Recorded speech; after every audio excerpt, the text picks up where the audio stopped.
Oi, crianças, tudo bem com vocês? Espero que sim. Vamos dar continuidade aqui na nossa aula de geografia, hoje falando, do território brasileiro, certo?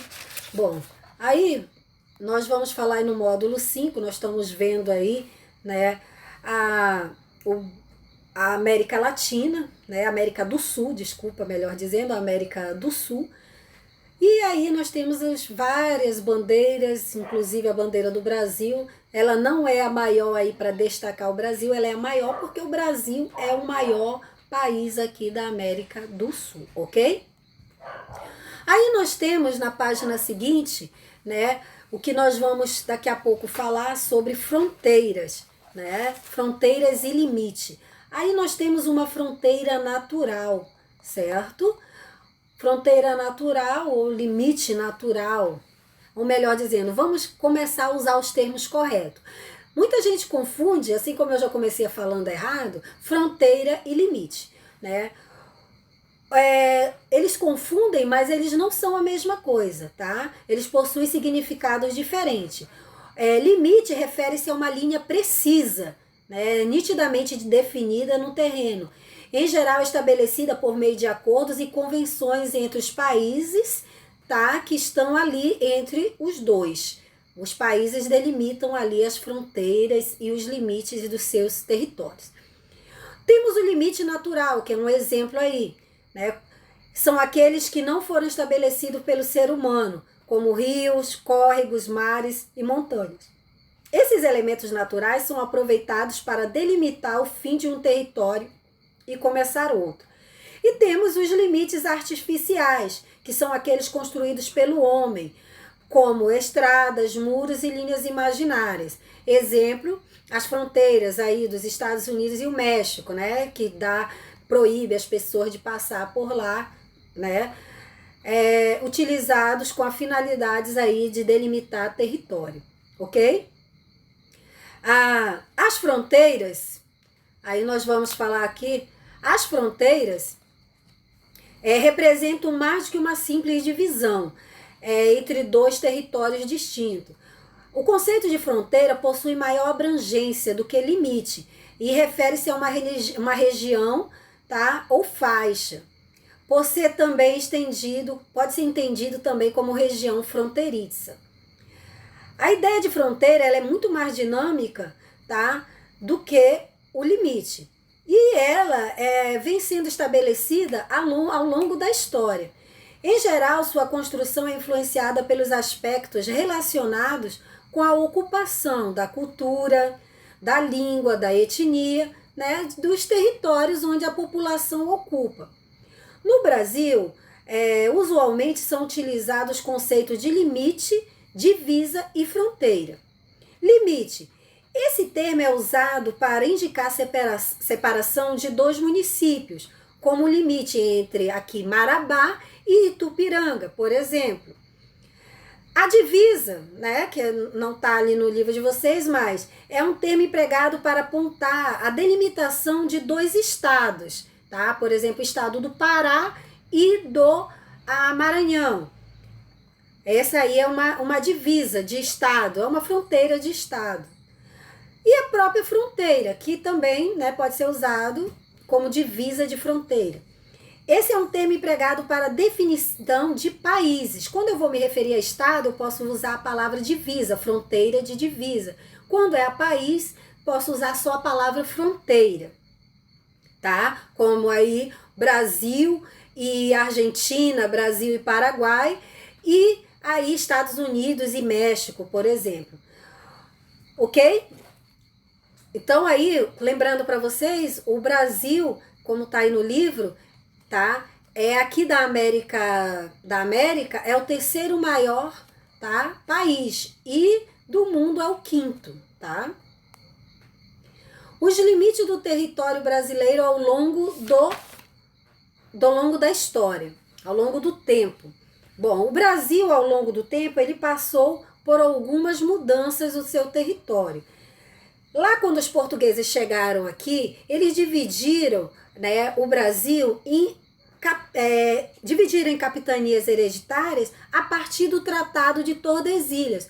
O Tratado de Tordesilhas, tá, foi um documento assinado entre Portugal e Espanha que dizia que as terras por eles descobertos aí nessa época, lá pelo século XV, XVI, que o que se descobrisse a leste era da Espanha, era de Portugal, e o que se descobrisse a oeste era da Espanha. Por isso que aqui nós temos, o Brasil fala português e os nossos vizinhos falam espanhol, certo? Bom, então, o Tratado de Tordesilhas dividiu e os portugueses vieram aqui, dividiram mais ainda, dividiram o Brasil em faixas, né? Essas faixas aí eram os limites aí da terra de cada capitania hereditária, tá? Essas capitanias hereditárias, ela recebeu esse nome porque elas passariam, essas faixas de terra passariam para os descendentes dos donatários. Donatários não significava que ele era dono, mas ele tomava conta de uma terra que Portugal, lá, o rei de Portugal, mandou um determinado povo ali, da nobreza, tomar de conta. Porém, as capitanias não geraram, né, não vingaram, não geraram lucros, muito lucro lá para coroa de Portugal. Primeiro, por conta das dificuldades de comunicação, Portugal ficava muito longe, as terras aqui também eram inóspitas, né? Muita dificuldade, e indígenas, né, colocando dificuldade para eles, e aí eles tiveram, né, dificuldade de se estabelecer.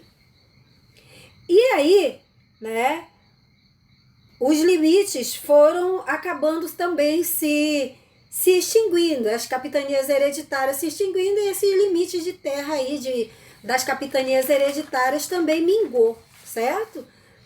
Lá na página 68 de vocês, né, a gente vai continuar falando aí que em 1822, com a independência do Brasil, as capitanias foram transformadas em províncias, né, como se fossem estados. A independência nós deixamos de ser reinado, nós passamos a ter aí,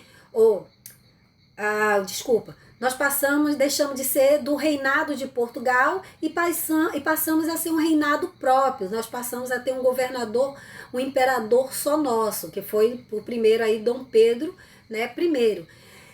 Mas aí, durante esse período aí, século XIX, século XX, nós também, os limites do território brasileiro, eles foram estabelecidos, né, por meio de acordos e tratados entre o imperador, entre os governantes de outros países. Mas em 1989, o Brasil deixou de ser império, nós não passamos a não ter mais um imperador. Dom Pedro II abdicou do trono, nós não tivemos mais aí um imperador, nós passamos a ter um presidente. E as províncias que se chamavam lá naquela época, os territórios que se chamavam província naquela época, passaram a ser chamados agora de estados, certo? E aí, né, vocês têm aí os mapas aí dessas duas divisões, né? Dei uma olhada bem bacana que daqui a pouco nós vamos conversar sobre eles, né? Lá na página 69, nós vamos falar aí que o Brasil, por ser um território muito grande, né, bem vasto e diversificado, acabou gerando já naquela época muita dificuldade para governá-lo. Uma das grandes dificuldades era a comunicação, como nós já falamos, por causa da distância. Nessa época, a ligação entre os territórios ela era feita por vias terrestres e por transportes marítimos, né, e fluvial. Lembra que os fluviais e os marítimos eram por conta das cidades que se estabeleciam à margem aí dos rios e do oceano, né, lá no litoral, certo? E uma melhor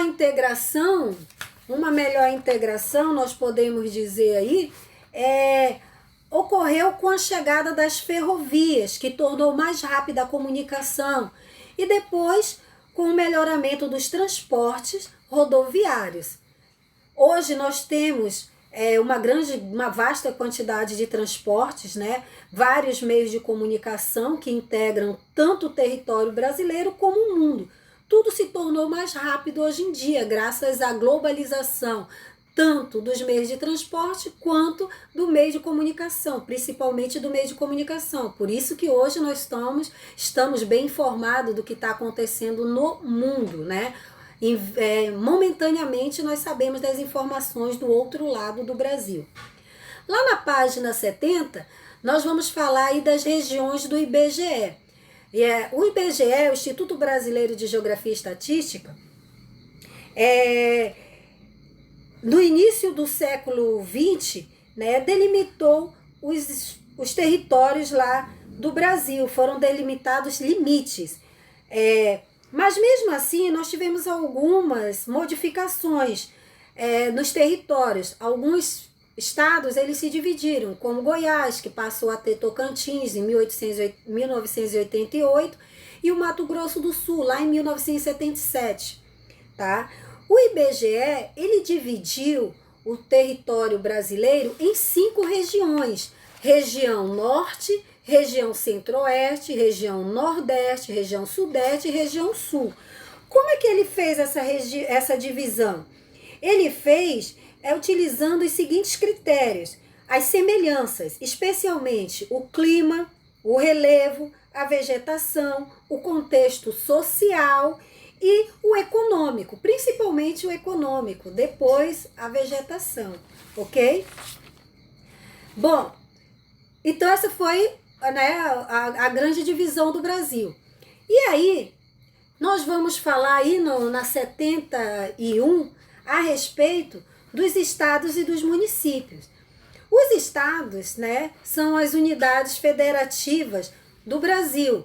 Nós temos 26 estados e um Distrito Federal, que compreende aí o total de 27 unidades federativas.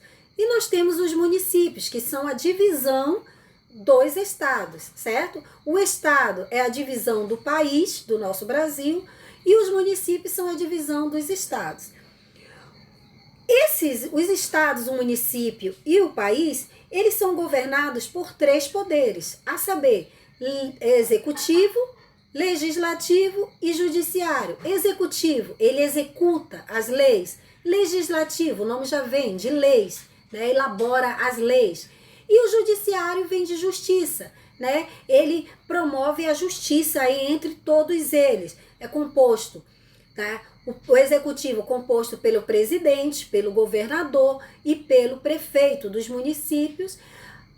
O legislativo é composto pelos vereadores no município, os deputados no estado, deputado estadual e federal, e o judiciário é composto aí pelos juízes e promotores de justiça, ok?